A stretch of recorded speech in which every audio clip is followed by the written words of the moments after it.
Hospitals are places of healing, safety, trust. But for 16 years, one nurse used hospitals as hunting grounds. His name was Charles Cullen, and he may be one of the most prolific serial killers in American history. Cullen worked the night shift. He was quiet, polite, almost invisible. But around him, patients died suddenly. There was no warning. No clear explanation. And every single time suspicion started to grow, he simply moved to another hospital. This is the story of the killer no one saw coming, the man who hid in plain sight. So, who was Charles Cullen? On the surface, he was a registered nurse from New Jersey. His job was to care for the elderly, the weak, and the critically ill. He was in a position of immense trust. He had access to vulnerable people and the tools to help them, and he knew exactly how to use those same tools to kill without being caught.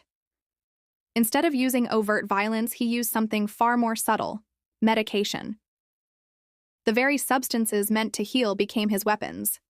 A terrifying pattern began to emerge. At hospital after hospital, patients would die suddenly. One moment, they were perfectly stable, sometimes even on the path to recovery. The next, they were gone. Autopsies and blood tests, when they were performed, revealed drugs they were never prescribed. Insulin, digoxin, and other powerful chemicals were found in their systems. Because these were common hospital drugs, the deaths often looked natural, but the timing was anything but. The data was undeniable. Whenever Charles Cullen worked a shift, death seemed to follow. You might be thinking, how could this go on for so long? The chilling answer is that some hospitals knew something was wrong. Coworkers noticed the unusual spike in deaths. They saw that medication records didn't make sense. When complaints were filed and suspicions were raised, the hospitals often quietly let him go. They didn't want the scandal.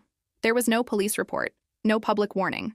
They simply fired him, sometimes with a neutral or even positive recommendation, allowing Cullen to get a new job, a new ID badge, and a new unsuspecting group of victims. He moved through 9 different hospitals this way, leaving a trail of devastation that was ignored time and time again. The breakthrough finally came in 2003, when Cullen started working at Somerset Medical Center in New Jersey. And once again, the pattern of sudden deaths began. But this time, the hospital did something different.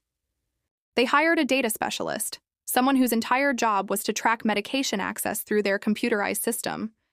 This specialist immediately noticed red flags. The records showed Charles Cullen was withdrawing drugs he wasn't supposed to. He was accessing medications for patients who didn't need them, and sometimes for patients who weren't even assigned to him.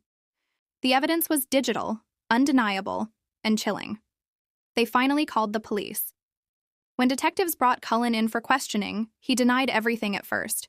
He was calm, collected, playing the part of a dedicated nurse.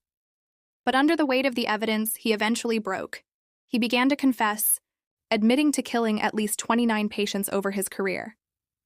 But investigators and experts believe the real number could be astronomically higher, perhaps more than 400, which would make him the most prolific serial killer in American history.